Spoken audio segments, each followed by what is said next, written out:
How's it going, friends? Welcome back to Mental Health Monday, my free therapy session for the week. It feels that way sometimes. Hardly for you, though. It's been a couple weeks. I had a week away, and then, when I take a week away, then it takes me a week to catch up, and here we are. Getting back But on track. we're back, and we have a couple interesting things today. We actually chatted for probably an hour before we were recording here today.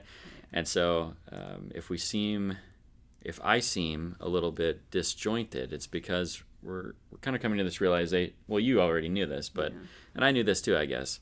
The all-encompassing nature of the things that we're talking about is mind-blowing. Mm-hmm. And it's difficult for me to compartmentalize it into like just one little thing. Right. I guess it wasn't so bad when we were talking about school bullying or we have a news story or something specific that we're pointing to, but today we were talking about a big thing, which we'll talk about shortly. But before we get into that, I guess, let's do our calibration. Yes. As we do our calibration, interesting story I read and sent to Joanne. It was in the Epic Times. I'll link the story so you can go check it out if you're interested. Mm-hmm. But it's called, they were talking about a therapy treatment. Trauma treatment. Eye movement desensitization and reprocessing. Mm-hmm. And the whole point was they were taking people that had been through war trauma, that had PTSD, and they would, as they're recalling their stories or talking through their trauma, they would follow the finger of the therapist. Right. And it would unlock something in their brain. Yeah, there are other mechanisms as well, but it can be done that way. Yeah, so it was like, they were like, it's a very simple thing, and they're seeing great success with it, and maybe there's something to this. And of course there's something to it, right? Because this is how our bodies are created. We talked last time a lot about the deep breathing, and then you talk about widening the vision. Right. So what's happening with EMDR? You can tell us a little more. What's happening with EMDR is with the eye movement.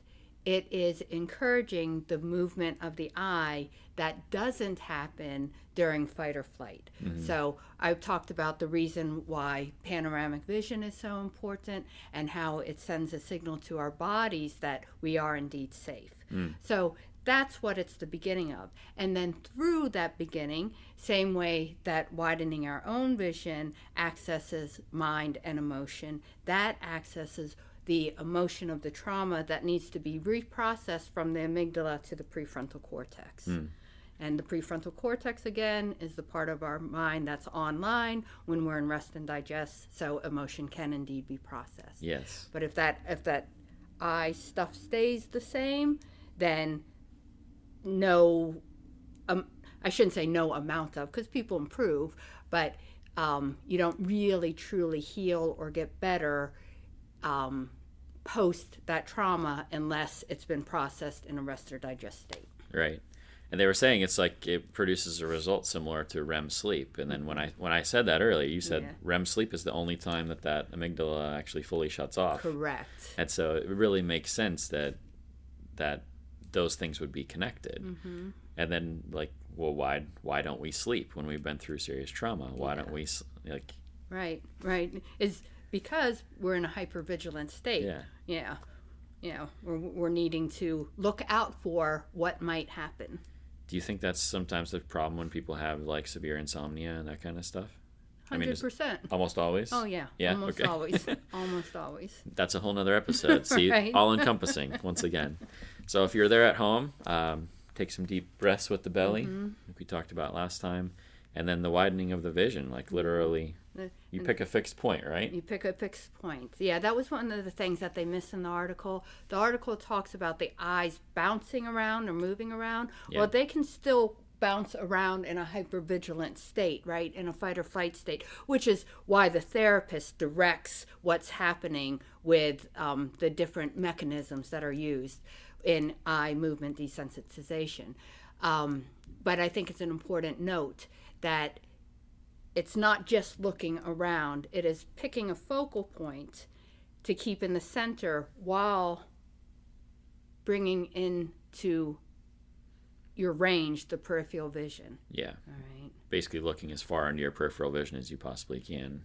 See, and I just had the physiological effect of actually doing it. And it's a loosening, it's a releasing. Yeah. So if you're there at home, you can even look at maybe don't look at the screen because that's like all encompassing in itself. But pick a fixed point, do that real quick while you're listening, and let that part of your brain turn on. Yes, yes. And practice it, because then you don't have to walk around going like this. Right. You know where it feels in your eyeballs, like I want to say eyeball muscles. I don't know if that's a thing. I think so, right? It is a thing, yeah. Okay. So you can feel where it is and be breathing to your diaphragm, just walking around out there. One of the previous episodes, I encouraged people to do it like training, like calisthenics. Yeah. Okay. As I said before, like that's why I think things that work naturally for me are like going outside, taking a walk in the garden, because it automatically makes me breathe deep and it automatically makes me look in peripheral. So that's absolutely wonderful for you, right?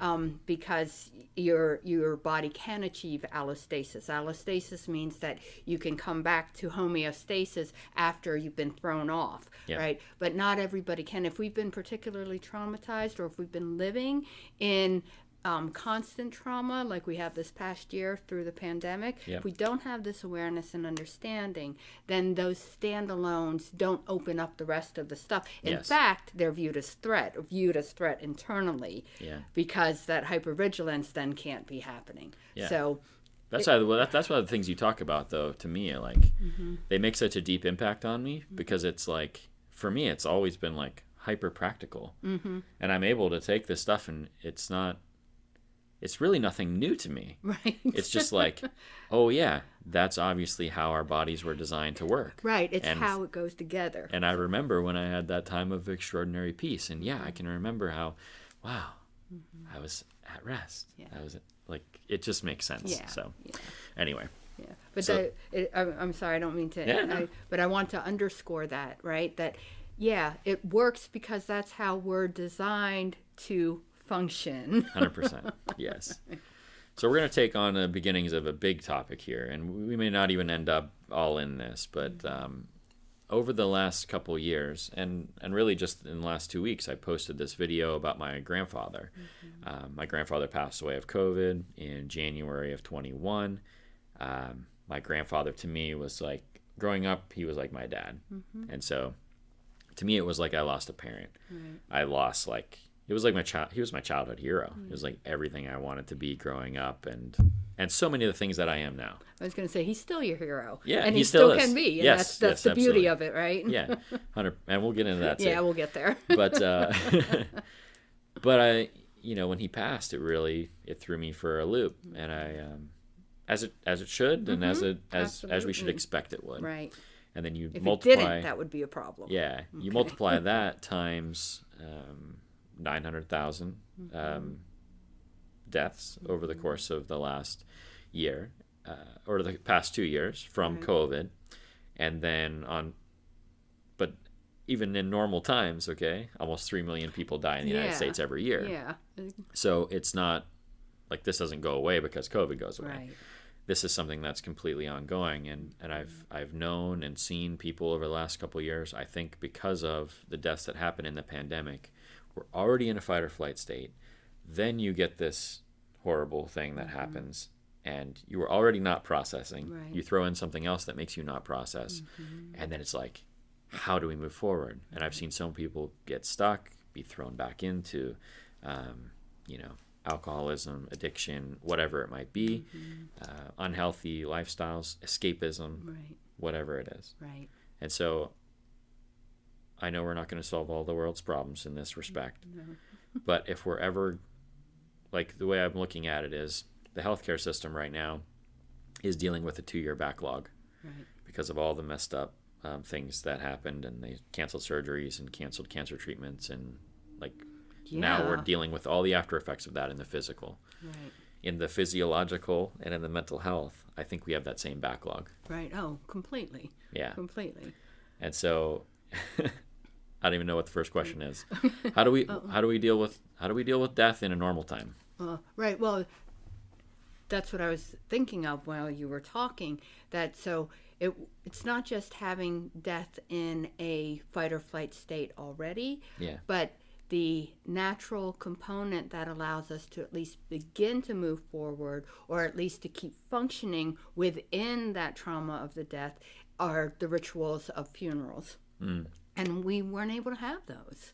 Right? Funerals, visitation, all of the saying your last goodbyes. Right. All of those things that if we didn't have them, we would just collapse into puddles of sorrow and fear.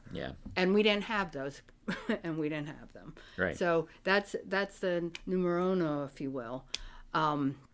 That's the function of those rituals, so that we do keep going until we can get to a place of acceptance initially, that the people are no longer, very careful here, no longer here where we can see them. Doesn't mean they're no longer here.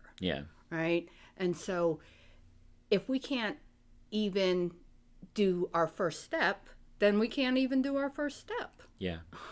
So I would really, really encourage people to still do something that is in remembrance of, especially people who find themselves stuck. Right.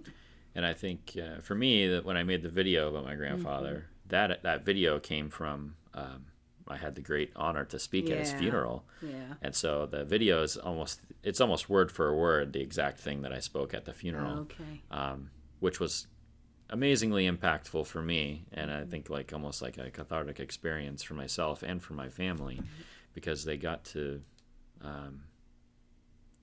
was just a beautiful moment. And I've given hundreds of sermons over the past 10 years and all those kinds of things, and I've never walked away from one where I felt as complete as I did in that moment, because it was so I had to do it. It's I had to do it to be able to move forward. And but that was, normally a funeral happens within a few days. My grandpa's funeral was in May. He died in January. And so it was a lot of time to ruminate and not. So. And so when you speak about it being a cathartic experience, may I suggest, if it doesn't fit, then it doesn't fit. Sure. But that it was a recognition that his spirit lives on. Absolutely. And that was the whole point of it, was look, this doesn't die with him. And that's what carries us through. But without that carry through, we don't get through. So good. I want to go back to something you said, that the fight or flight kind of allows us enough time to be able to get to the first step. It's step zero. But once again, it's kind of how we were designed. And I think we have a really negative view of fight or flight. Probably because that we are stuck in it so way more than we should be in our modern culture. It should not be dominant. We should be able to get out of it. So that's why it has a bad rap. But it has a very real and useful function. So talk a little bit more about that. Maybe not, in the context of death for sure, but in the context of everyday life. How should fight or flight, why is it good? Why should we? Why is it? Why is it useful? Right. Well, in the context of death, it's so that we can get through that first year, and it lasts about a year. And that was one of the things we talk about too. I don't encourage calibrating the body because it is calibrated at that point, right? When the fight or flight is serving the function that it was designed to do, the body is calibrating. All right. And I know that's a confusing statement, but hopefully with explanation it will become more clear. So what it does is it allows us to move through highly unusual, often highly dangerous, whether they're physically dangerous or psyche and emotionally dangerous situations, long enough to get to the other side, if you will, to get to a place of true safety and recognition, so then processing can happen. But in those moments, it's not called fight or flight for nothing. It was designed for true life or death experiences. And that's why the adrenaline surge is so forceful. Forceful isn't even the right word.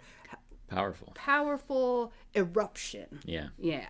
Okay, that, and we hear, it's been a while, I need to try to find some new stories, but there was a story of a woman lifting a car off her child that circulated, right? That was adrenaline. That was fight or flight. So, yeah, very useful, highly functionable. And that's what we're talking about. When there are times that that's necessary, that amount of force, that's the word I was looking for, that force. Yeah. Okay, that amount of force is necessary to either escape or kill, fight or also collapse, and that serves another function. And I need people to understand and hear that one also, because often people who have been in trauma, particularly with sexual abuse, they'll say, why didn't I do anything? Well, it's a collapse component that says this is the safest route for survival. Okay, so again, the problems only come into play when it's no longer practical or useful for what is happening in the here and now. But that's the nature of trauma. When you get locked into fight or flight, it creates a lens that makes everything look like what that experience that threw you into the fight or flight was. Yeah. Okay, and so that's dysfunction, guys, right? Something that once was highly functional and useful and made total sense and was good, all right, now in a different set of circumstances no longer applies. So it's dysfunctional. Yeah. That's how we land in dysfunction. And I remember when we first started talking about this, probably, 5 years ago, I had the thought of NFL quarterbacks, and I think everyone in the Western Pennsylvania has that kind of like, this was my illustration, I think. Yeah, it was. I said, there's a difference between like a rookie NFL quarterback when they get behind center, they take the snap, and they're not able to process in the moment. They're just like, you watch them and you're like, they're just running for their dear life. Right. They're coming in my pocket. They're total fight or flight mode. They don't know what to do in those moments. And then you look at someone like Ben Roethlisberger or Tom Brady, like these Hall of Fame level quarterbacks. They don't have fight or flight. They're going through executive processing in the midst of chaos. Right. And but they had to train their body to do that. Right. And their brain. Right. Yeah. And it's like the year thing makes a lot of sense to me, even in that context too, because it's like no one expects anything out of a rookie quarterback. Right. And so if you're in a real traumatic moment, now that's a game, okay? Right. This is real life. But if you've had a real traumatic moment, we shouldn't probably expect a whole lot out of ourselves for a year. No. Yeah. No. Right? No. Right. And so... and that's big T, you guys, like trauma, incident where it's able to be pointed to and horrific. But unfortunately, we have tons of little t, which means we're walking around in trauma, especially intergenerational trauma.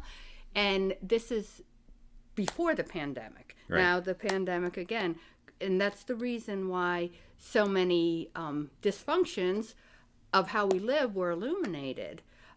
Because once we got to not having all of the distractions and all of the escapisms and all of the things that we typically fall back on were gone, then these things started showing themselves. Yeah. So these little T's are chronic trauma that are developmental traumas.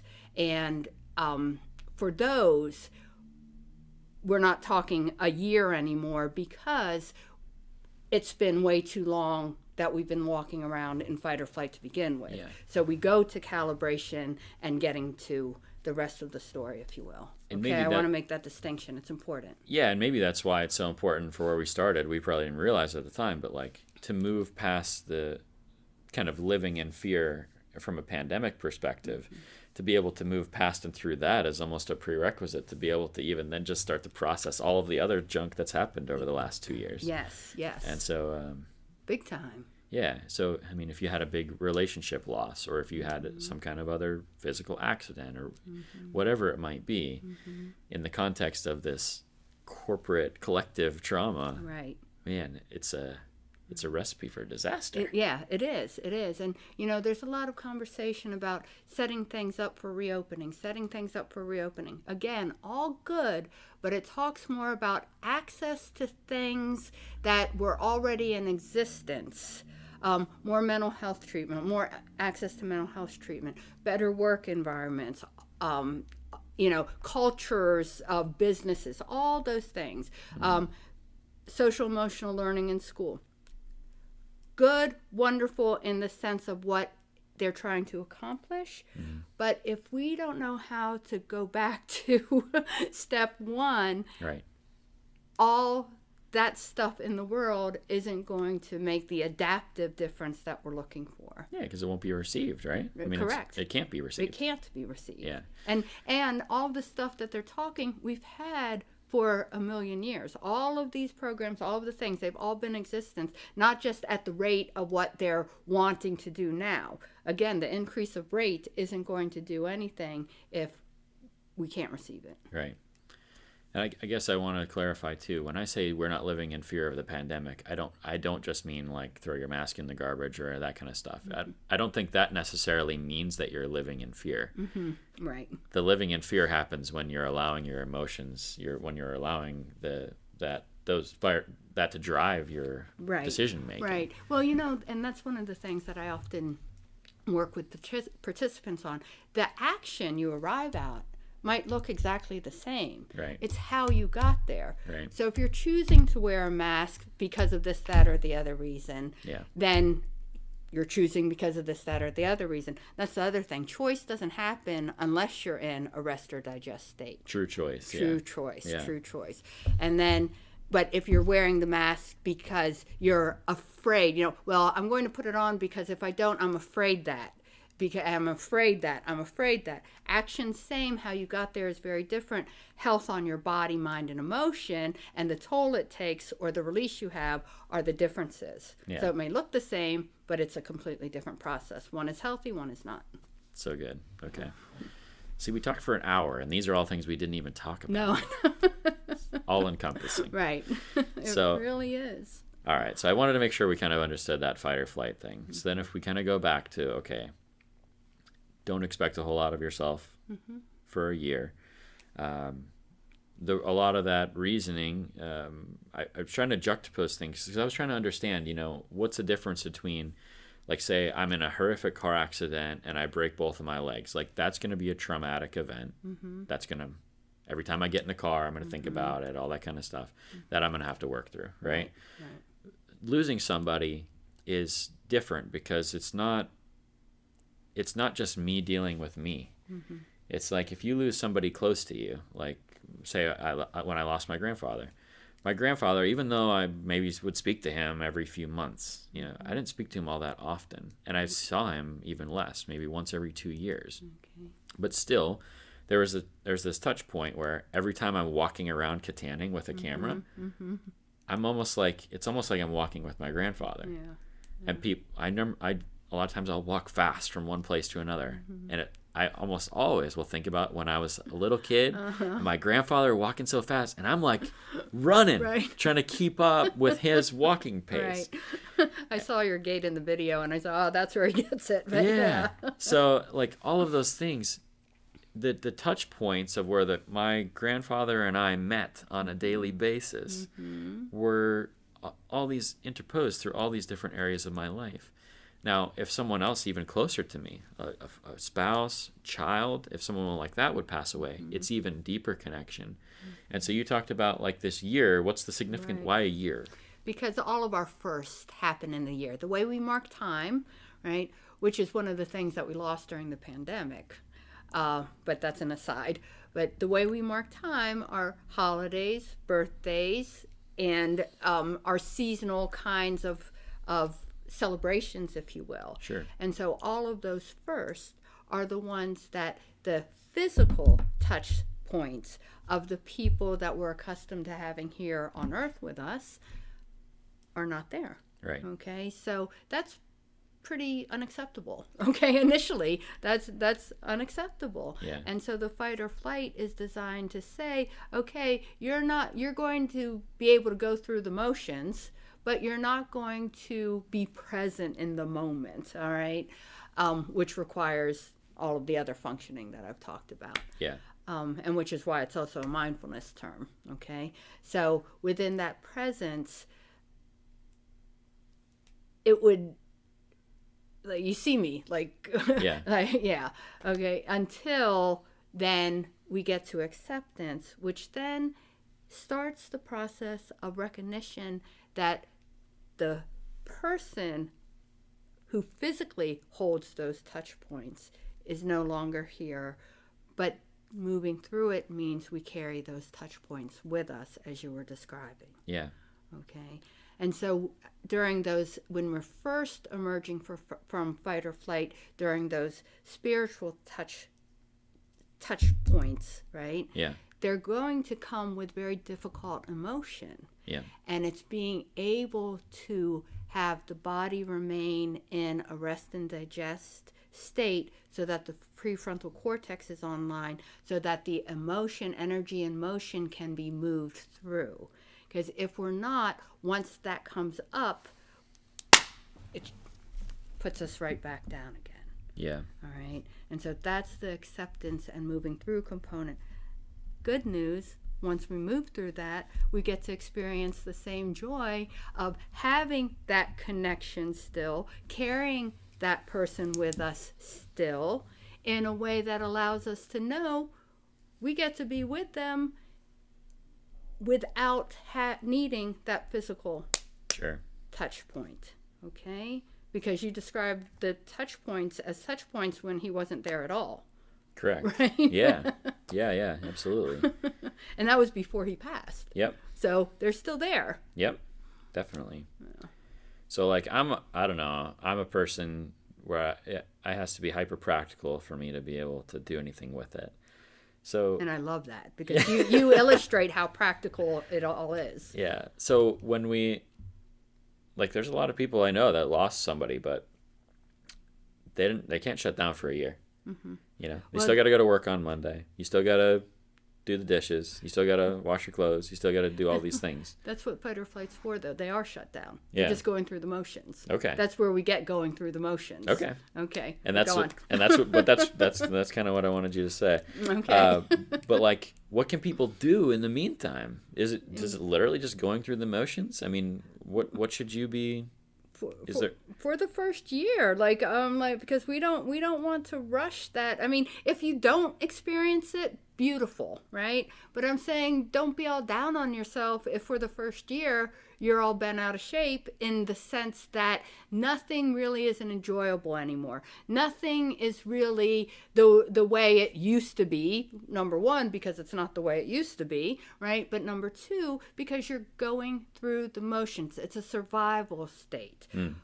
We just don't want to stay there. Again, survival state good when it is called for. Yeah. Right? So, I wrote down, we should be patient with ourselves, right? Absolutely. And I often tell my participants, be gentle with yourself. Because it's not just patient, right? Because we have a skewed idea of patience often. Just wait it out, No, be gentle. When things come up, the same way you would care for a child. This is particularly difficult when it is a child that you've lost, right?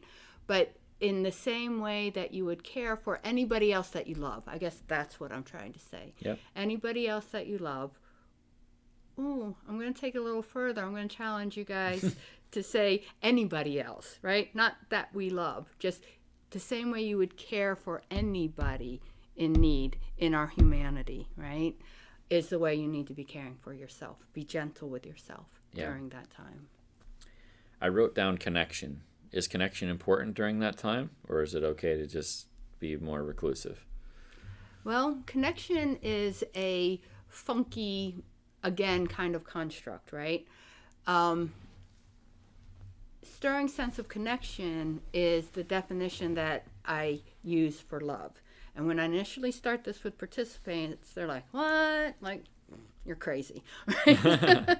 And then they get to see how it's relevant in the sense that connection doesn't necessarily have to mean that I think fondly of the person.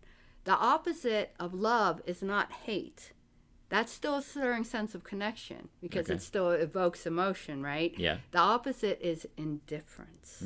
Okay. It's the absence of the stirring sense of connection. Okay. All right. So when we talk about connection, with other people, it's only as valuable as it ever was. If it never was all that valuable in terms of needing other people, then it's not something that you have to go do unnaturally. And I say it's a little bit of a beast because I often hear people say, you need to connect, you need to connect, you need to connect.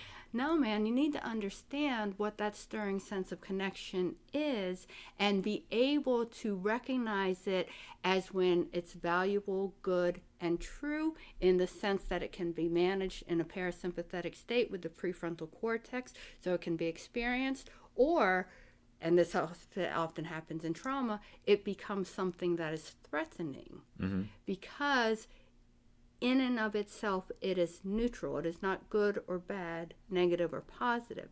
It's the thought connected to that stirring sense that results in how we feel about the connection. Yeah. So back to my original point, it's either how we love or we hate, or love being the word that we use, right? Love or hate. And so if it is not a regular part of your living, you don't have to try to force it to be. And that's probably why it like pops up as something so important to me. Okay. Because the connection is very important. Okay. Like I'm a very extroverted person. Like I love be at meetings and all that kind of stuff. So so you might do well to spend some time with yourself. Yeah. Genuinely, right? Because it's yeah, and I think that's what I was getting at, because when people will go through like these grieving processes, I think so much of the advice that the kind of the common knowledge that the world would give would be like, oh, stay busy, and that may not be helpful. Right. And the same thing with addiction recovery. A lot of times they're like, stay busy, as long as you're doing something, then you won't be doing what you shouldn't be doing. Right. But that's not real healing. No, it's not. Remember, I think when we first began this, we talked about human doing, right? And as opposed to human being. Yeah. And the human being component means that we can heal. We've got to have time for that body, mind, and emotion to get back into alignment under the design system that we are to function with. Yeah. And so, again, when something throws it out of whack, the fight or flight is there to keep things going, right? One of the physiological components of that is that it shuts down non-essential, well, I want to say services, but that's a pandemic term, non-essential processes. Yeah. Okay, like digestion and different things that aren't, that's why we don't feel like eating after a death, right? So it shuts down those things that are non-essential for living. And that's why we're still able to survive.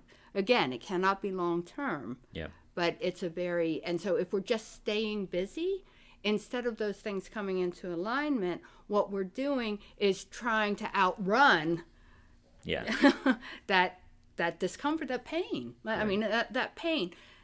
Physical pain. That's another thing people often say, oh, emotional pain or heartache, but those are very real terms in the sense that the body experiences it physically. Absolutely. Okay. I think that's why so many times it involves the digestive system, because like you feel that in the pit of your stomach. Like these are all terms that we use because they accurately describe how we're designed to be. Right. There's a gazillion colloquialisms out there. But that, and at some point I'm going to compile them. Yeah. Because it makes it very practical. Yeah. Helps people say, oh. Right. That's what it is. And then you can use it. Yeah. Well, as long as we're doing executive functioning, right? Even in your daily life, you'll hear people say stuff and you'll be like, oh, wow, okay.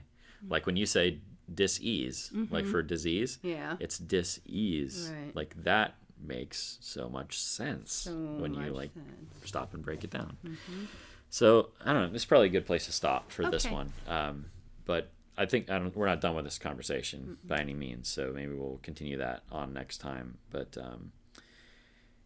if any comments you guys have, anything that you're dealing with, wondering how can I move through, hopefully this is helpful. And if you need points of clarification, certainly leave us a comment. Be more than happy to address it in the next episode. And I think with the whole death thing, I mean, this is my conclusion. You can agree or disagree.